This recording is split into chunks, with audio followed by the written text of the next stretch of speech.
Hey everyone, welcome to my channel, or welcome back to my channel. My name is Alicia, and in this video I'm going to show you how I made this really cute sippy cup. So if you want to see how I did this, stick around and I'm going to go ahead and get started.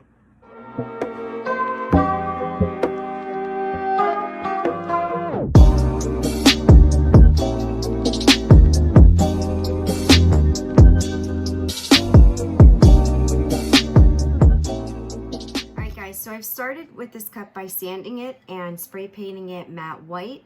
This is an 8-ounce sippy cup from Makerflow, and I will link them down below. And so I am going to apply my glitter using the epoxy method, and I've already mixed up my epoxy. I am using quick coat on this to apply, and the reason why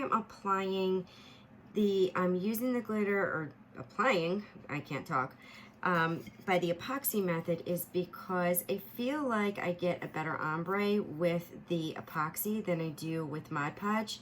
When trying to get a decent looking ombre, I prefer to use the epoxy method. So you do whatever works for you.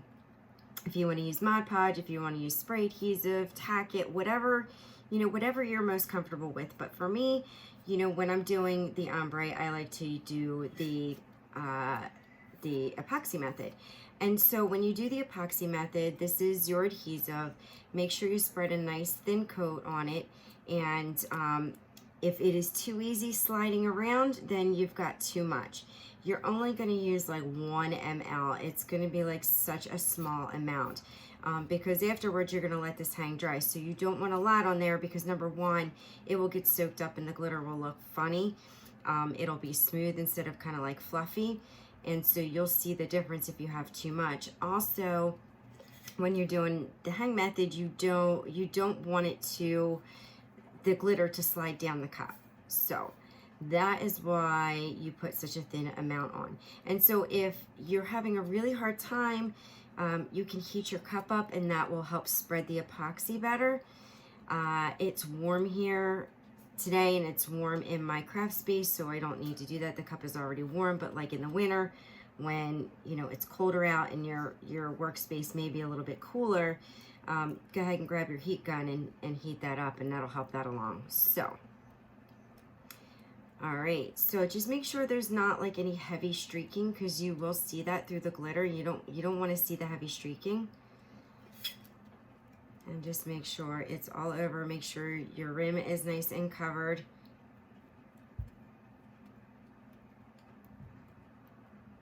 And I think I'm going to need a turner arm. So, of course, I'm always unprepared. You know that when you watch my videos. I always have to stop to grab something that I've forgotten. All right, back. So what I'm going to do is I'm using this Once Upon a Dream. And this glitter is a color change, so it glows in the dark. So it's pink now, and it'll glow like a pinkish purplish in the dark. And you need to charge it up with the sun or a bright light to get that. So it's a really cool effect, and you'll see that later on. And I hope you guys can't hear. I'm having a super bad storm, and it's like thundering and lightning and raining really hard, but I need to get this recorded and done. So, all right, so aside from that, so now what I'm doing is I'm putting my glitter on the bottom. I'm doing the pink on the bottom, and then I'm going to do the other color on the top. And so I want to get a nice fade between the two colors. And I started out with the cap off, and I decided that I wanted the cap on because it was dumping on too heavy, and I really didn't want to dump it on heavy at first. So I really wanted to do more of a lighter sprinkle. So I then put the cap on so that I could sprinkle it, because you're going to go heavier from the bottom, and then you're going to tilt the cup and you're going to sprinkle towards the middle. And so, the idea is to get it to be thicker and then thin out, so that that's the place where you can start to blend your other color. So that's where I put the cap on, and now I'm sprinkling. I'm holding it up high. Because if you hold it up high, you get a lighter sprinkle. You can spread it out more. And so, you actually get more control of the fade from up high. And then when you're down below, you're doing, more of a glitter dump. So, and then I'm going to come on the other side, and I'm going to blend that down. So I'll start from the top and work my way down. But the pink is actually a little bit too light. Like, I didn't want a dark pink because I am putting a water slide on it, and I'm putting a clear water slide, so I wanted to be able to see the image. but I did want it to be a little bit darker. And so I'm going to come in. I wasn't happy with the fade, so I went and I used a spray adhesive after this was dry. So I let it dry for 2 hours, and I went in with a spray adhesive, and I'm going in with my pink again, and I want to blend it better. I was just not happy with the blend. It was a little bit too light. I probably should have sprayed that pink, but again, you know, it's okay because once I did that second coat, it was perfect. It wound up, you know, working out just fine. So I'm going to just do the same thing I did the first time. I am going to do this. I'm going to start heavier at the bottom, and then I'm going to go up high so that I can go lighter towards the middle to get that blend. I'm not going to go up the middle because I don't want it completely split in half. I only wanted the pink at the bottom. So here I am coming in again with my Meltdown, and I'm going up high because I want to, you know, I want to focus on the blend that is closer to the bottom, and get that, you know, get a nice fade. And it too, you know, if your fade isn't, you know, if it doesn't seem really nice, you know what, it winds up being nicer under epoxy. So I found sometimes when I wasn't happy with my fade that I put it under epoxy, and for some reason epoxy made the fade look, you know, so much better. So if you're liking your fade the way it is, you're gonna probably like it more under the epoxy. But just keep working it back and forth until you get exactly what you want. If you have to, go out and, you know, do the spray adhesive again. I use the Krylon, and go ahead and spray it again, and then just go back and forth until you get it exactly the way you want it. And if you get, so I'm using a brush, if you get some up too high, you can brush it off very lightly and then go in with your other color. So if you see, like I'm doing that, so like the pink went up in a place I didn't want it to, and it wasn't like, it wasn't shaking off, so I took my brush and I just lightly brushed it off, went over with the Meltdown color.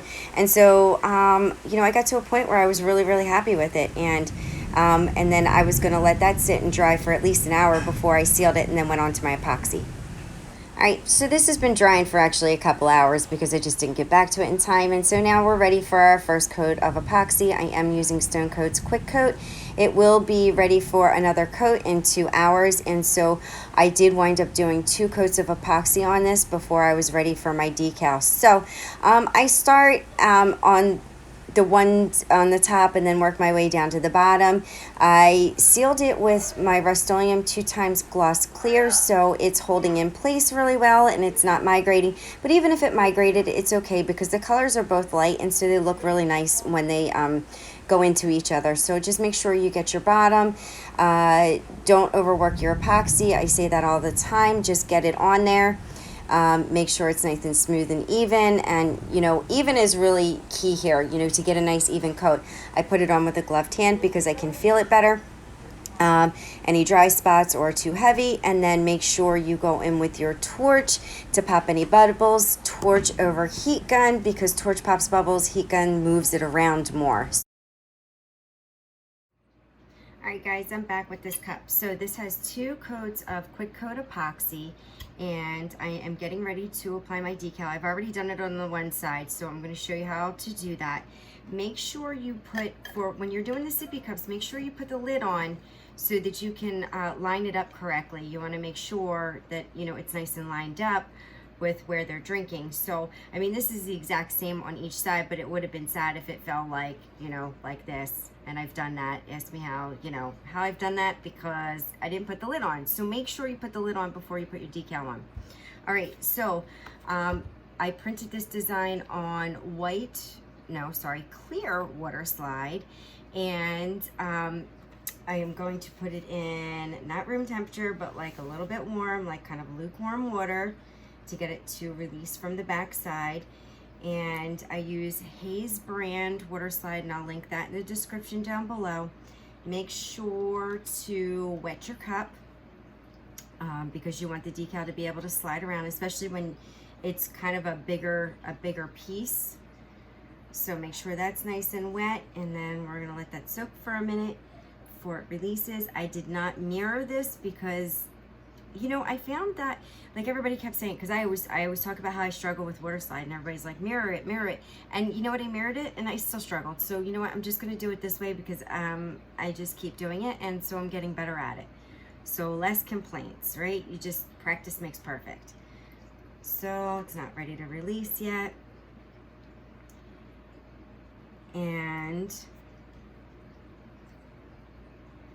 This is a really cute design that the person who asked for this cup, she picked out online, and it's like a free vector, and it came with actually where it says Olivia, it said flamingos on there, and she wanted the name, so I took out the flamingos and put the Olivia, and I did that all in Design Space.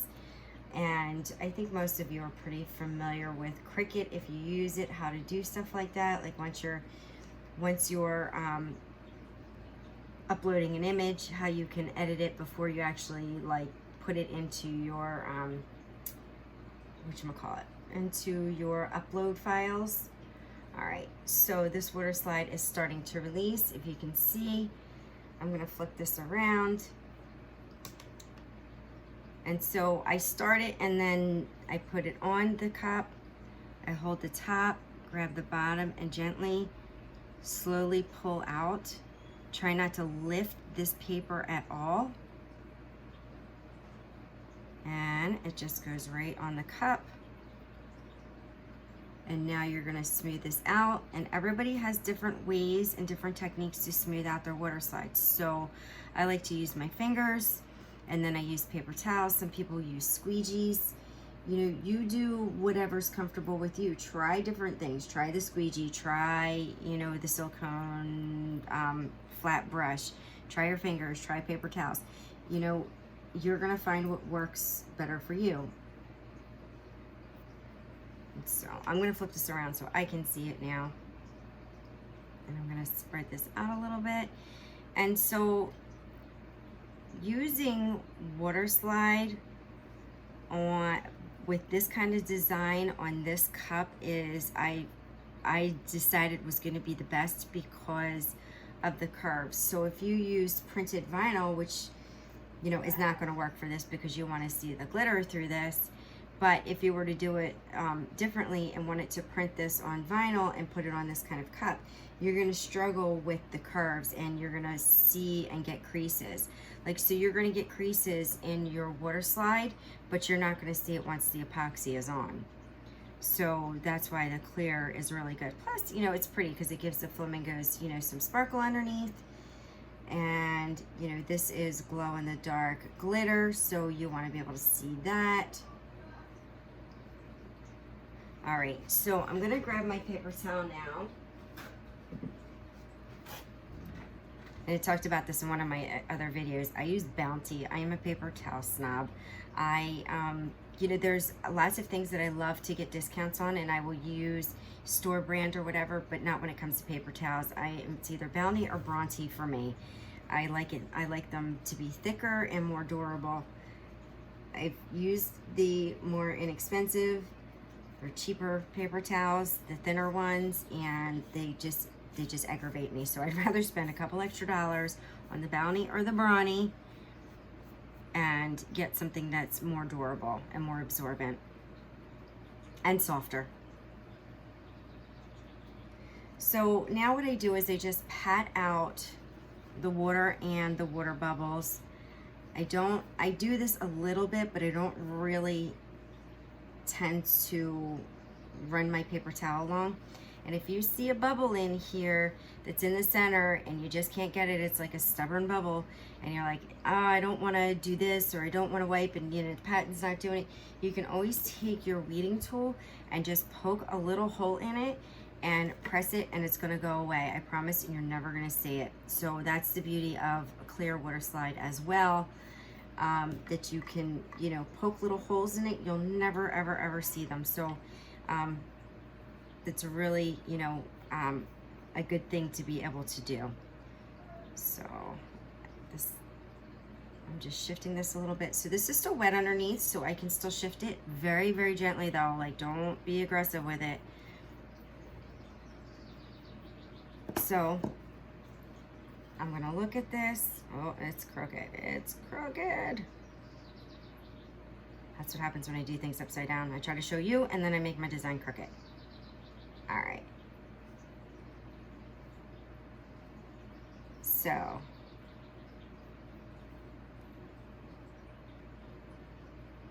a little bit more. I want that Olivia to be nice and straight. Okay. So I'm happy with it now. So now I'm gonna let this dry for about like an hour or two, and I'm gonna put 2 coats of epoxy, and this cup is gonna be done. So I will be back with my closing remarks. Maybe I'll show you a coat of epoxy, and then we'll come back for the remarks. Okay, see you in a bit. All right, guys, so I took this lid off after it was dry, and I was looking at the sides, and I'm like, you know what? I want a couple of flamingos on the sides. So I printed up some more, and I'm gonna throw these in and put these on before, and then I'm gonna let it dry for like another hour or two, and then I'm gonna epoxy. But these are the things that you do when you're working on cups. You look and you go, oh yeah, this looks great, or oh no, it needs something else. So in this case, I felt like it needed a couple more flamingos, so that's what I'm doing.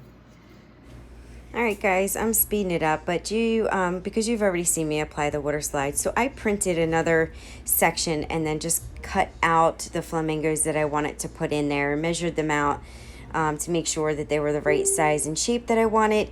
And then I went ahead and just put them on the cup. And, you know, once I was done that, then I was going to let it dry another hour or two, or whenever I get back to it. No need to seal this before you go ahead. And epoxy, you can just go right over an epoxy. I mean, if you want to seal, you can, but you don't have to. You can just go right into your epoxy. All right, so I added 4 flamingos, and I'm really happy with the way it looks. 2, you know, on each side, so you know they served as a really nice filler for underneath the handles. All right, so I let this cup dry a couple of hours, and here I am coming in with my first coat of epoxy, and I am sealing this all up with my quick coat epoxy, and then in 2 hours I'm actually going to come in with my regular epoxy, my super clear. So it took 2 more coats to get this to the finish that I wanted. I'm super happy with the way it came out. Just make sure your coats are all nice and even. Make sure you put your torch on there to pop any bubbles. And then I will be back with my closing remarks very soon. Alright guys, the sippy cup is done. Super cute. I love the glow in the dark feature. It was really easy to make. You know, it's just like making any tumbler, but the only thing that you've got to watch out for is making sure that your lid lines up with whatever you're putting on here. So make sure you check the description for links to products that I used or where you can find them. Please give me a thumbs up, subscribe, share, comment. I love to hear your feedback, and I will see you all next time. Bye.